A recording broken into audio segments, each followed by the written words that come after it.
Terima kasih pemirsa masih bersama kami di Halo Indonesia. Memiliki anak penyandang autis tentunya tidak mudah dalam memperingati Hari Peduli Autisme Sedunia yang jatuh pada tanggal 2 April 2023.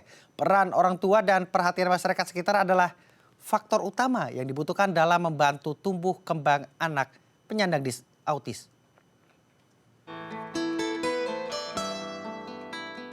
Mengasuh anak penyandang autis tentu tidak mudah.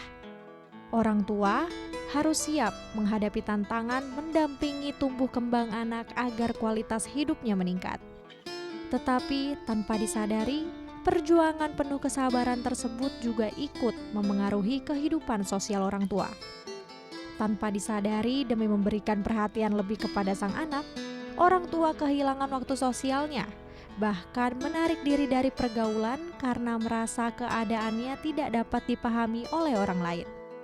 Untuk itu, penerimaan sosial menjadi kunci untuk membantu tumbuh kembang anak dengan autisme, yang memungkinkan penyandang autisme dan keluarganya dapat meningkatkan harga diri sebagai bagian dari masyarakat yang berharga.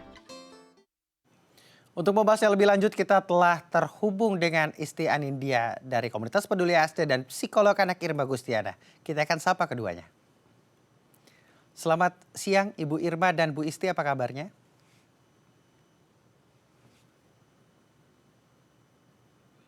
Selamat siang Ibu Isti dan Ibu Irma, apakah mendengar suara saya di studio? Apa kabarnya Bu?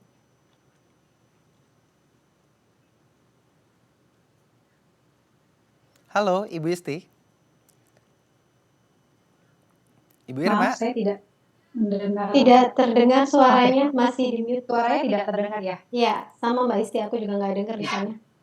Baik, kita akan coba kembali mengkoneksikan kembali audio dari narasumber kita keduanya. Apakah Bu Isti dan Bu Irma sudah mendengar Masih di suara mute saya di studio? sepertinya ya di sana.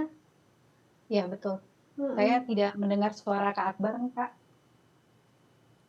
Kami berdua tidak mendengar. Baik.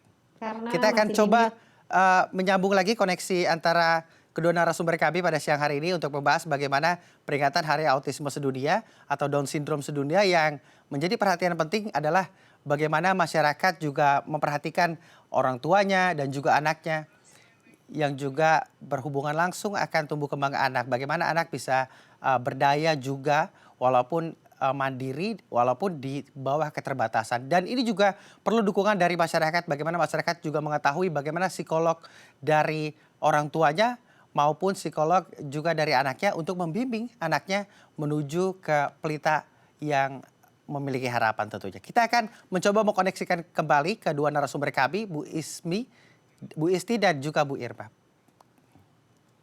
Halo Bu Isti, Bu Irma, apakah sudah mendengar suara saya di studio? Oke, halo, sudah selamat Oke, siang. sudah terdengar, Kak. Baik, saya ingin ke Bu Isti terlebih dahulu. Bu Isti, ini kan tentu memiliki anak autisme harus juga memiliki kesiapan lebih, terutama mental, waktu juga menjadi prioritas utama. Bagaimana kita bisa membimbing anak autisme bisa berkembang dengan baik. Kalau dalam komunitas Anda, apa yang menjadi kendala para orang tua sehingga mereka membutuhkan dorongan khusus, khususnya juga dorongan eksternal? Bu Ismi? Ya, baik. Kalau dari Peduli ASD, kebanyakan orang tua memang berat pada di penerimaan. Jadi pertama itu adalah mental. Yang kedua itu adalah selain waktu, karena kita butuh banyak waktu untuk menstimulasi anak.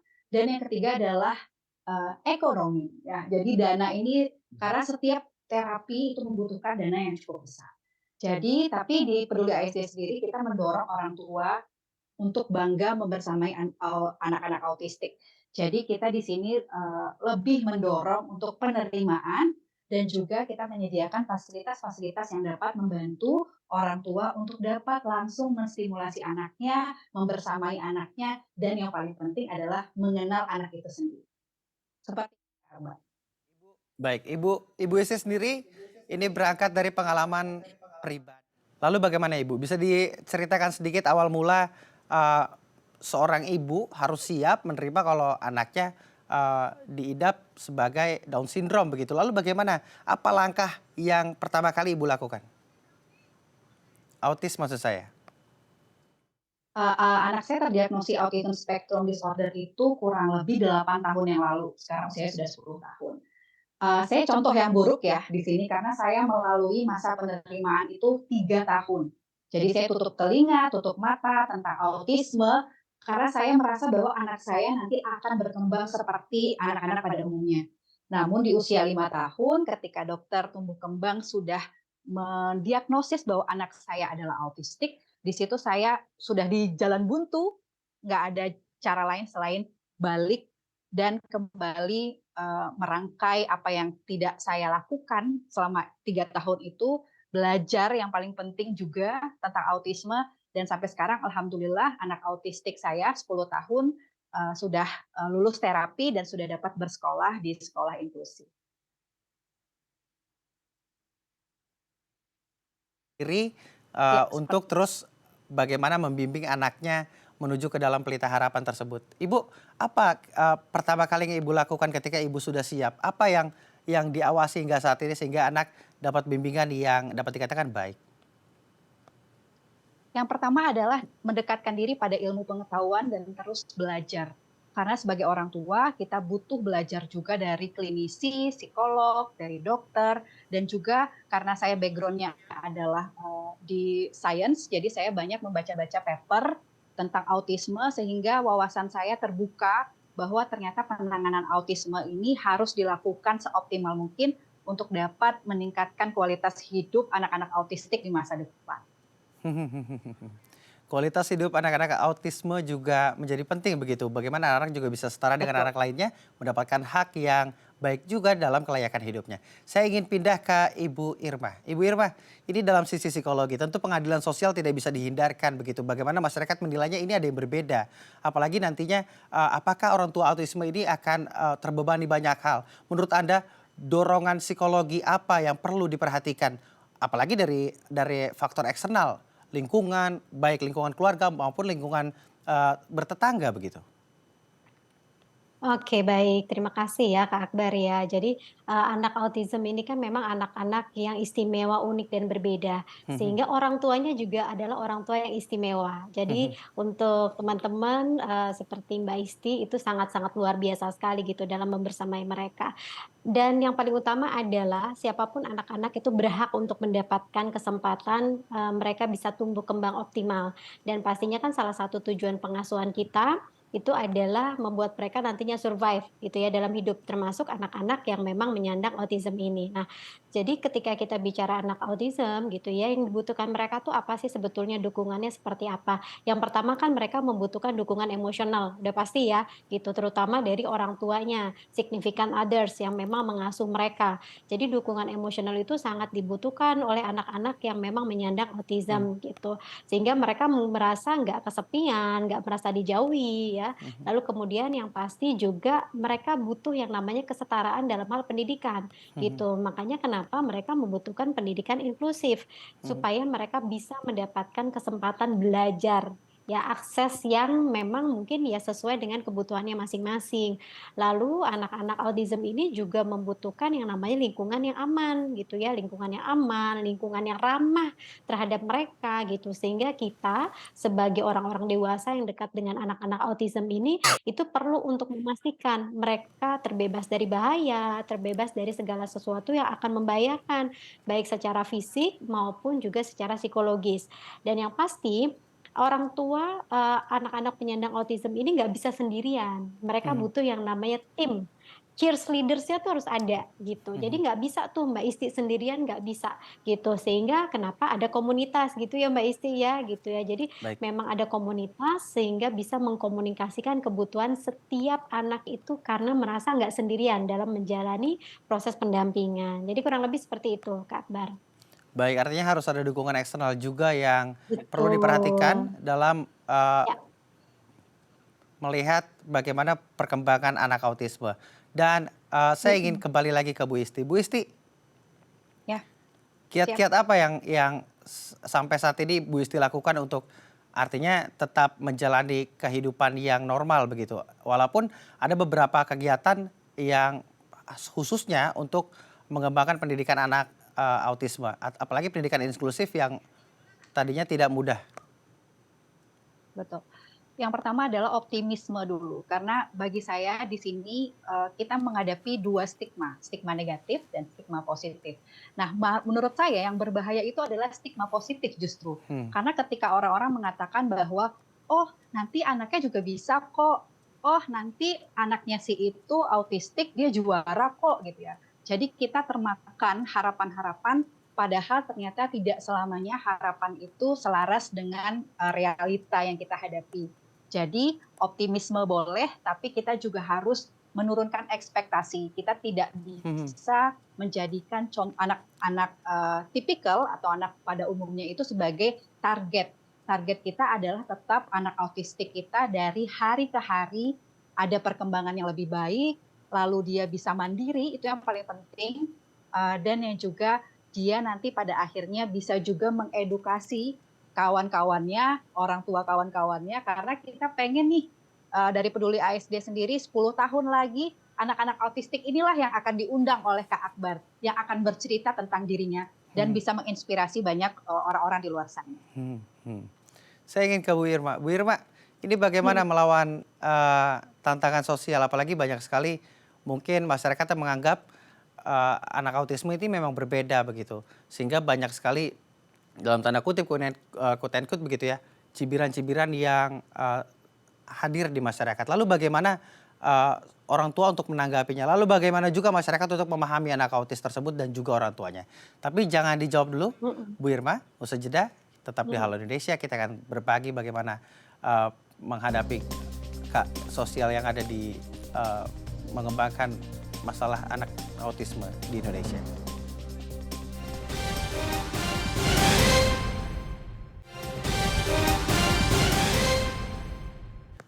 Terima kasih pemirsa, masih bersama kami di Halo Indonesia. Kita masih bersama Bu Isti dan Bu Irma. Saya ingin ke Bu Isti terlebih dahulu.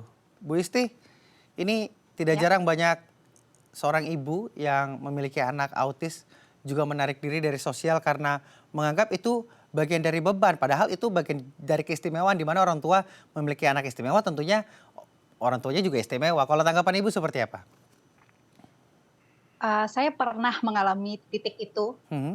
ketika saya membawa anak saya ke komunitas, lalu melihat anak saya memang berbeda dari anak-anak yang lain. Yang dapat menguatkan saya saat itu adalah sekali lagi saya istimewa, Hmm. anak saya istimewa, Hmm. dan ketika Tuhan menitipkan anak ini kepada saya dan saya dapat merawatnya dengan baik, tentu akan ada hadiah yang spesial juga. Itu yang selalu menguatkan saya dan saya tularkan juga kepada para orang tua di Peduli ASD bahwa kita dipilih dari sekian banyak manusia di atas muka bumi ini, kita dipilih untuk Hmm. merawat individu-individu istimewa. Sehingga itu yang selalu menyemangati saya. Dan yang paling penting juga adalah kita harus juga bisa membuka diri kepada lingkungan sehingga lingkungan juga akan ikut bangga bahwa di sekitar mereka ada individu autistik seperti itu. Baik, tapi di lingkungan sendiri ketika ibu atau lingkungan mengetahui bagaimana ibu memiliki anak autisme, apakah ada tantangan tersendiri? Apakah ada Oh, ganjalan-ganjalan tentu. yang juga lahir dari lingkungan sekitar? Tentu. Saya jadi malas mudik. Karena ketika mudik itu Mhm. kumpul sama keluarga, lalu anak saya dilihat oleh semua orang, diobservasi, itu sangat tidak nyaman sekali.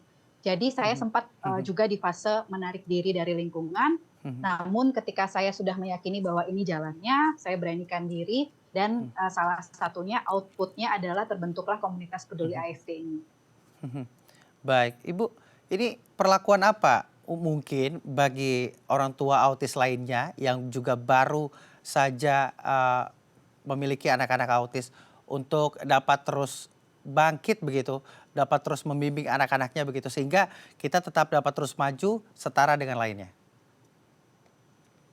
Yang paling penting adalah jangan berhenti untuk belajar. Saya bersyukur sekali karena Peduli ASD ini dari awal pandemi kita bentuk baru 3 tahun, tapi Mhm. banyak sekali orang tua yang semangat untuk mencari informasi dan belajar bersama-sama kami di sini. Yang mana semakin kita tahu, semakin kita paham, maka kita juga akan semakin peduli. Baik kita Mhm. sebagai orang tua Mhm. ataupun kita bagian dari masyarakat. Mhm. Menurut saya seperti itu. Baik, saya ingin ke Bu Irma. Bu Irma, ini tidak jarang masyarakat yang juga masih menganggap ini bagian dari stigma, artinya ini bagian dari kekurangan, padahal ini adalah sebuah keistimewaan. Kalau Ibu sendiri menanggapinya seperti apa? Mengapa fenomena ini masih terjadi di masyarakat? Lalu bagaimana seorang tua yang memiliki anak autisme tetap mempertahankan psikologinya begitu agar tidak menyerah dalam menghadapi kenyataannya? Oke, baik.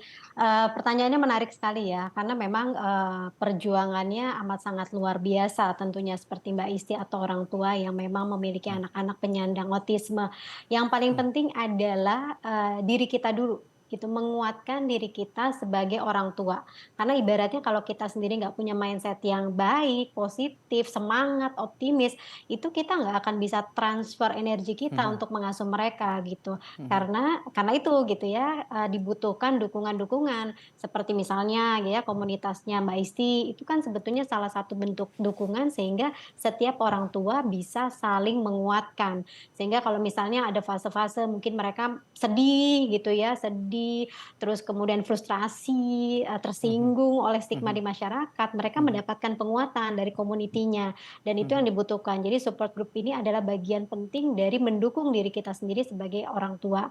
Lalu kemudian menyikapi stigma di masyarakat gimana? Ya nggak usah dipikirin gitu kan, hmm, gitu. Karena, pertama mereka mungkin juga nggak punya pemahaman yang baik gitu. hmm, Jadi intinya adalah kita aja terus gitu untuk mengkampanyekan, terus kemudian memberikan contoh, lalu kemudian, optimalisasi apa yang bisa kita maksimalkan dari pertumbuhan dan perkembangan anak kita, lalu hmm, kemudian, event-event yang menurut saya juga penting banget gitu ya untuk bisa memberikan awareness kepada masyarakat bahwa anak-anak ini walaupun mereka istimewa, unik dan berbeda, mereka bisa sangat luar biasa dengan segala keunikan dan potensi yang mereka miliki. hmm, Karena, yang pasti Kak Akbar, kita tidak bisa mengendalikan pikiran orang lain. So, kita hmm, fokus saja pada apa yang bisa kita lakukan untuk diri kita sebagai orang tua, untuk komunitas kita dan untuk anak kita yang memang menyandang autism.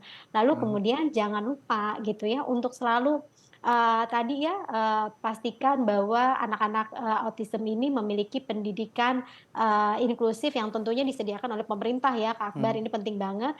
Kemudian layanan-layanan yang ramah anak autism, tempat main yang juga ternyata aman bagi mereka ya, lalu kemudian, layanan kesehatan mental yang mudah-mudahan semakin ke sini juga semakin banyak, karena salah satu tugasnya profesional adalah untuk memberikan awareness gitu kepada masyarakat. Sehingga orang tua yang awalnya denial nih gitu ya, kayak Mbak Isti butuh 3 tahun untuk bisa memproses. Mungkin ada yang masih sampai sekarang berjuang 5 tahun, 6 tahun. Nah, disitulah sebetulnya gunanya layanan kesehatan mental hmm, untuk sebagai hmm, partnership bagi orang tua agar hmm, dia hmm. merasa bahwa tetap optimis, memberikan, edukasi dan, pengasuhan yang paling terbaik untuk anaknya, Mhm, gitu. mhm. Ibu Irma, ini seperti cerita Ibu Ya, Isti tadi, Ibu Isti, sampai pernah mhm, ke satu momen, takut pulang kampung mungkin karena takut ditanya-tanya, banyak yang mhm, mempertanyakan benar, bagaimana kondisi anaknya. Lalu kita sebagai ya, orang tua atau sebagai, masyarakat umum begitu, ketika kita berdampingan langsung dengan orang tua autisme, bagaimana sih kita menyikapinya begitu? Ingin peduli tapi takut rasa-rasanya ini menyinggung tidak mhm, ya? Lalu bagaimana komunikasi yang baik agar mhm. juga dapat membantu membangkitkan psikologi dari orang tua yang memiliki anak autis? Oke, yang pertama ketika kita nggak paham, ya kan, ketika kita nggak paham tentang pertumbuhan dan perkembangan anak orang lain yang berbeda, jangan menghakimi, jangan berikan komentar apapun, Mhm, gitu ya. Karena kadang-kadang kita nggak pernah tahu ketika kita bereaksi tertentu, bisa saja sebetulnya itu menyakiti perasaan dari orang tua tersebut atau si mhm, anak itu, gitu. Jadi ketika memang ada di situ, gitu ya, kalaupun mhm, kita bisa memberikan mhm, dukungan, berilah kata-kata penguatan. Misalnya kita tahu nih, anak ini adalah berbeda, unik, dan istimewa. Kita bisa menyampaikan kalimat-kalimat positif, "Ibu, ibu luar biasa sekali ya, punya anak yang unik, berbeda, mhm, dan istimewa. Saya yakin ibu akan bisa memberikan pengasuhan yang terbaik." Itu aja udah sangat luar biasa. Atau kalaupun nggak bisa, mungkin menurut saya baiknya tidak usah memberikan komentar apapun ya. mhm, Jadi judgemental ya, terus kemudian pikiran-pikiran negatif itu seharusnya kita aware lah.